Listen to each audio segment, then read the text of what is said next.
नमस्कार, एक मत पोस्ट में आपका स्वागत है। मैं हूं सर्वेश कुकरा। नगर परिषद चुनाव को लेकर और खास करके हांसी के नगर परिषद चुनाव को लेकर ये हमारा आज का खास एपिसोड है। खास इसलिए है क्योंकि एक दिन पहले ही यानी कि कल ये तय हुआ है कि हांसी नगर परिषद का चेयरमैन ओपन जनरल से होगा। मायने साफ हैं, कोई भी किसी भी कास्ट से, किसी भी जाति से, किसी भी वर्ग से, पुरुष या महिला कोई भी चुनाव लड़ सकता है। लिहाजा जिन जिन लोगों ने चुनाव लड़ने की तैयारियां की हुई थी लेकिन घोड़े बैरक में लगा रखे थे, खड़े कर रखे थे, उन्होंने अब बाहर निकालने शुरू कर दिए हैं। घोड़ों की एक तरह से कह सकते हैं कि लगाम कसनी अब शुरू कर दी हैं। इसी पर चर्चा करेंगे कि इस वक्त की स्थिति यानी कि आज के दिन की स्थिति क्या है।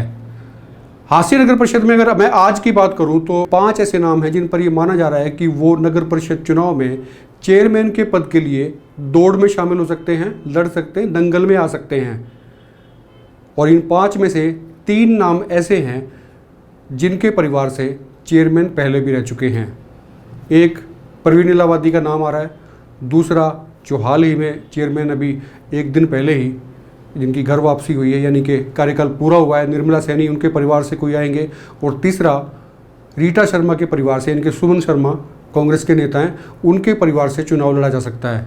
तो ये 3 ऐसे नाम हैं जिनकी नगर परिषद में पहले भी चौधर रह चुकी है, राजनीति ये कर चुके हैं, सीट पर बैठ चुके हैं। और 2 नए नाम हैं।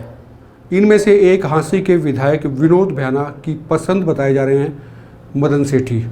मैं पसंद कह रहा हूँ विनोद भ्याना की, मैं पार्टी की पसंद नहीं कह रहा हूँ। पार्टी का हो सकता है कि ख्याल उनसे अलग हो, वो पार्टी तय करेगी, लेकिन इस वक्त ये माना जा रहा है कि मदन सेठी विनोद भ्याना की पसंद हो सकते हैं।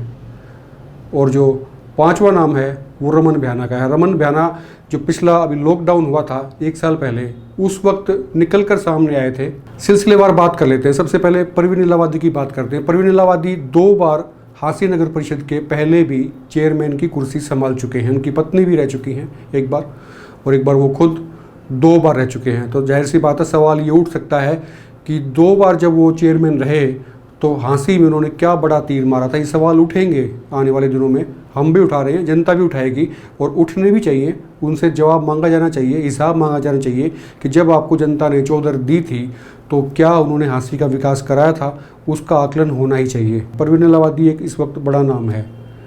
वो चुनाव लड़ पाएंगे नहीं लड़ पाएंगे, जैसे मैंने बताया कि जेजेपी से वो ताल्लुक़ रखते हैं तो पार्टी से बंधे रहते हैं या पार्टी को छोड़ के चुनाव लड़ेंगे, क्योंकि बीजेपी जेजेपी का गठबंधन है प्रदेश में। और ऐसे में इनके बीच में ये चीज़ें हो सकती हैं कि जहाँ बीजेपी चुनाव लड़ेगी वहाँ जेजेपी के लोग चुनाव नहीं लड़ेंगे, और जहाँ जेजेपी लड़ेगी वहाँ बीजेपी उनका सहयोग करेगी। अगर ऐसा होता है तो ये देखना होगा कि परवीन इलाहाबादी क्या बागी होकर हांसी नगर परिषद चेयरमैन का चुनाव लड़ेंगे। और अगर वो लड़ते हैं तो निर्दलीय तौर पे वो लड़ सकते हैं। बात करें मदन सेठी की, तो मदन सेठी मैंने बता चुका हूँ आपको, ये विनोद भ्याना की पसंद है, बीजेपी की पसंद आज तक नहीं है। कल हो जाए मैं कह नहीं सकता, लेकिन आज कम से कम बीजेपी की पसंद ये नहीं है। और बीजेपी का जो संगठन है इनको कितनी तरजीह देगा या नहीं देगा ये भी देखना होगा, या फिर देगा तो क्या सिर्फ और सिर्फ विधायक विनोद भ्याना के कहने पर देगा या कुछ और चीज़ें भी जुटाई जाएंगी। हालांकि पूरे चुनाव में बीजेपी की टिकट पर विनोद भ्याना का पूरा हाथ रहेगा, उनका पूरा हस्तक्षेप रहेगा।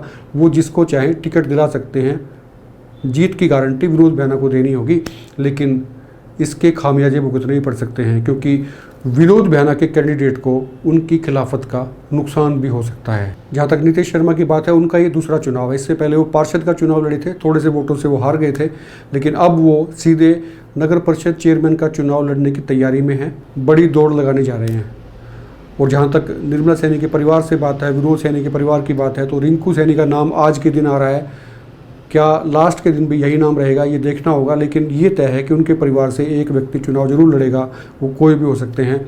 उनका वजन इस बात को लेके है, वो अपने काम की बात करेंगे, लोग कितना एक्सेप्ट करते हैं या कितना उनको रिस्पॉन्स देते हैं वो देखने वाला होगा। लेकिन वो ये कहेंगे कि हमने 5 साल में ये फलां काम करवाए हैं। जनता उनको किस नज़रिए से देखेगी वो जनता देखेगी, लेकिन उनका जो सीन रहेगा वो ये रहेगा। और दूसरी बात रहेगी टिकटों की, कौन सी पार्टी किसको टिकट देती है। 2 बड़ी पार्टियां चुनाव लड़ेंगी, बीजेपी और कांग्रेस। बीजेपी की हालत इस वक्त कम से कम आज के दिन मोरली बड़ी ख़राब है, अच्छी नहीं कह सकते हैं इसको, लेकिन उम्मीदवारों पर डिपेंड करेगा। चेहरे बताएंगे कि जनता किसे पसंद करती है, किसे नहीं करती है। और आप ये भी कह सकते हैं कि जनता चेहरा देखकर वोट देगी, पार्टी का सिंबल बाद में, लेकिन चेहरा पहले होगा। तो इसलिए कांग्रेस भी चाहेगी कोई ऐसा चेहरा लेके आएँ या ऐसा चेहरा हो जिसको मैदान में उतारें, जो लोगों से सीधा जुड़े, उनसे अटैचमेंट हो। और जहाँ तक बीजेपी की बात है तो बीजेपी में संगठन के कई लोग तैयारी में हैं, लेकिन मैं आपको बता चुका हूँ कि विनोद भैया की पसंद आज के दिन कम से कम मदन सेठी है। मदन सेठी को टिकट दिला पाते हैं, नहीं दिला पाते हैं, उनका वजन बढ़ाने के लिए वो क्या करेंगे। और जहाँ तक रमन भैया की बात है तो सूटकेस तो उनके पास नहीं है, लेकिन इतना जरूर है कि जनता के बीच में वो रहते हैं। पर कमी एक ही है कि आज तक उन्होंने अनाउंस नहीं किया वो चुनाव लड़ेंगे या नहीं लड़ेंगे। अगर वो वाकई लड़ना चाहते हैं तो उनको सामने आना चाहिए, जनता से सीधी बात करनी चाहिए, समर्थन मांगना चाहिए और अपनी बात ये कहनी चाहिए कि चुनाव लड़ेंगे, और नहीं लड़ेंगे तो वो भी स्पष्ट करना चाहिए। आप मुझे कमेंट करके ज़रूर बताएं आप क्या राय रखते हैं, आप क्या सोचते हैं, आपको क्या लगता है कि हाँसी नगर परिषद में किस तरह के लोग आने चाहिए, चेयरमैन की क्या क्वालिटीज़ होनी चाहिए, ये आप मुझे ज़रूर बताएं एलोबरेट करके, क्योंकि आप जो राय देंगे वो और लोग भी देखेंगे और आपकी राय से हो सकता है इत्तेफाक भी रखें। आप कमेंट जरूर करिएगा और वीडियो को शेयर लाइक करना ना भूलिए। और आप देखते रहिए एक मत पोस्ट। नमस्कार।